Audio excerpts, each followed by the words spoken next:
This video is sponsored by Dreamverse. Dreamverse is the world's first NFT and music festival. It is being held on the 4th of November at Terminal 5 in New York. It is a physical event. Really cool stuff happening. In particular, it is the first time that Bleeple's The First 5,000 Days NFT will be showcased. This is the most expensive NFT in the world at $69 million. There's a whole bunch of art stuff going on, including AR and VR experiences. That's from 12 to 4 p.m. And then there is the Dreamverse party from 8 to 1 a.m. Headlined by Alesso, various other artists there as well. Of course, the tickets are NFTs designed by a lot of money.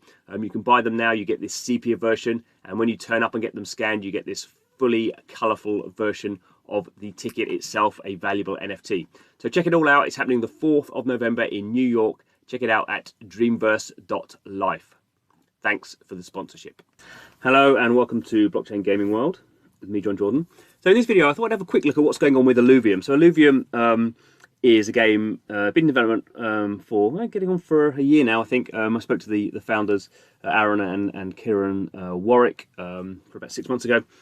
So they're pretty well funded, pretty well supported in the blockchain game space. They've got their token out, which has been doing really well. Game been pushed back into 2020 in terms of the main game. I think there may be some sort of playable sort of stuff coming out this year, but we'll wait and see. But one interesting thing they have done, and because they are very sort of blockchain savvy, not so experienced on the game side, but very blockchain savvy, partly because their brother is Kane Warwick, who's obviously well known for the for this synthetic DeFi app. So they do have this governance token. They do have this sort of governance kind of setup, I suppose. So they have their token, the Illuvium token, the ILM token, which you can trade. It's ERC20. And they also have this governance sort of committee, and you can actually vote for sort of, I think, 7 people who sort of control that, but anyone can vote for stuff. And I was just looking at it the other day, so we can kind of see here that they have these proposals, IPP proposals, the Illuvium improvement proposals, very much like the same for Ethereum. So we can have this little thing here. We can see this one here. They wanted to make a mini game. So someone proposed this. Someone they want to adjust to the salary. So you get paid $5,000 instead of being paid in Illuvium, which the price of this is going up or not. So all these sort of things people are voting for. And this one here, just have a look at this one here. This is the one that's active at the moment. Sort of interesting actually. And obviously people can propose these. We can see here what's going on. Here's the author. That's the wallet account. We can see here single choice voting. You vote yes or no. Here's the start date. Here's the end date. Here's the sort of snapshot. So this the platform they use is called Snapshot. And the proposal here is they're going to have this thing called Illuvatars. They are a modular, configurable NFT-based system for getting an avatar into the Illuvium universe. So basically, it's a way of sort of creating these just avatar kind of images. It's a bit more complicated than that. So there's sort of randomness and rarity. It is a bit, in a sense, a bit like. Sort of, as far as I understand, it's sort of creating something like CryptoPunks or Bored Apes for the Illuvium universe. So if you're really into Illuvium, you can show that in your social media feeds by having this sort of avatar thing. So there's going to be sort of 2 distinct parts. I don't understand this. It says 2 distinct parts which make a final image. This image can be made of many NFTs, as we allow 1 NFT per component. So I don't know what the 2 distinct parts are anyway. So you can mint an infinite number of base layer and still for a fixed price. I mean, read for all here. So it's sort of interesting that they're sort of trying to create this the accessory type. So someone goes through and says how it's going to work. You can pay in ETH or this synthetic Illuvium token, which is what you get from staking at the moment, and that's actually the in-game currency. Stuff will be sold in the DEX. So it sort of makes sense that there's an interesting sort of game project here, and we can also kind of flip that to be an avatar project.